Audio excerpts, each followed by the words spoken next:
The campfire crackled, casting eerie shadows on her friends' faces. Because once you know, you can never forget. The small town of Ravenswood lay nestled among dense forests and rolling hills in the Pacific Northwest. It was a quiet, picturesque place where everyone knew each other, and life moved at a gentle pace. But beneath its serene facade, Ravenswood held a dark secret, one that had been buried for years but was about to resurface with a vengeance. In the fall of 2002, a group of college friends decided to spend their break exploring the rugged beauty of Ravenswood's surrounding forests. Among them were Emily, a passionate photography student, Jake, an aspiring writer, Laura, a history buff, and Chris, who was always up for an adventure. They had heard about an old, abandoned cabin deep in the woods, rumored to be haunted. The locals spoke of strange lights, eerie sounds, and disappearances, but the friends dismissed these as mere superstitions, perfect fuel for their curiosity. They arrived in Ravenswood on a crisp October afternoon, the trees ablaze with fall colors. The townspeople were friendly but wary when they mentioned their plan to find the old cabin. "You kids be careful out there," warned Mrs. Thompson, the owner of the local diner. "The woods aren't what they seem. People go in and they don't come out." Undeterred, the group set off early the next morning, armed with backpacks, flashlights, and a map Chris had found in an old bookstore. The trail was narrow and overgrown, and as they ventured deeper into the forest, the air grew cooler and the trees seemed to close in around them. Emily snapped photos of the towering pines and golden leaves, while Jake made notes for his next story. After several hours of hiking, they stumbled upon the cabin. It was a dilapidated structure, covered in moss and partially hidden by the underbrush. The windows were broken and the door hung on its hinges. "Looks like no one's been here in decades," Chris said, pushing open the door. Inside, they found a single room with a fireplace, a rickety table, and a few rotting chairs. Dust and cobwebs covered everything, and the air was thick with the scent of decay. As the sun began to set, they decided to make camp outside the cabin.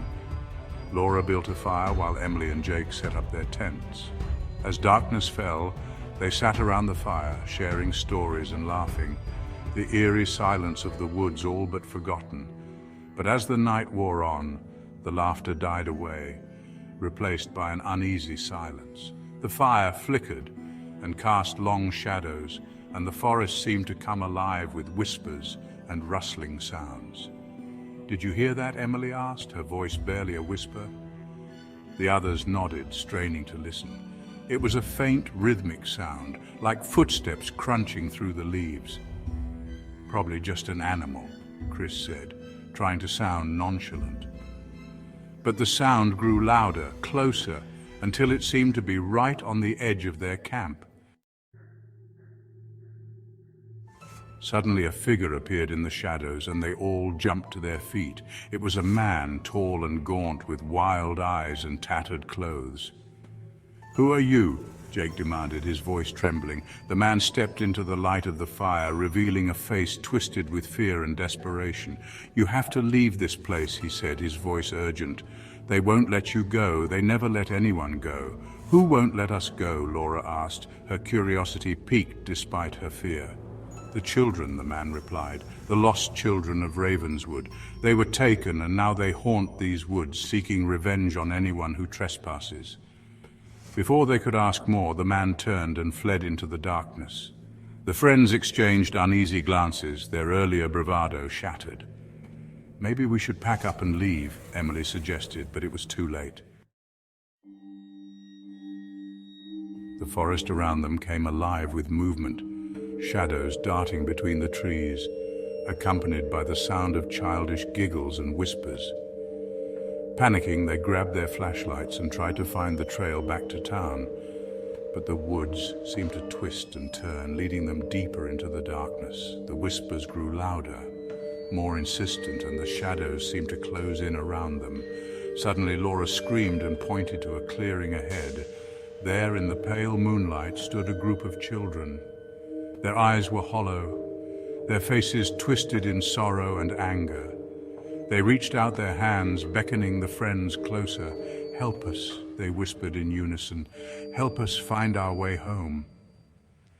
Terrified but unable to turn away, the friends stepped into the clearing. The children surrounded them, their cold, ghostly hands grasping at their clothes.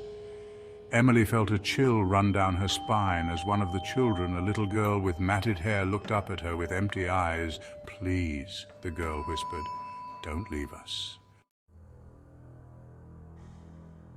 Before they could react, the ground beneath them gave way and they tumbled into a dark, cavernous pit. The air was damp and cold, and the walls seemed to close in around them. The children's voices echoed in the darkness, growing louder and more frantic. "Find them!" they cried. "Find the ones who did this to us!" Jake fumbled for his flashlight and shone it around the cavern. To their horror, they saw the remains of countless others who had met the same fate. Bones and tattered clothing littered the ground, and the air was thick with the stench of death. "We have to get out of here," Chris said, his voice shaking. "Now!" But as they tried to climb out of the pit, the children's voices grew angrier, more insistent. The shadows seemed to come alive, grasping at their limbs and pulling them back. "You can't leave," the voices hissed.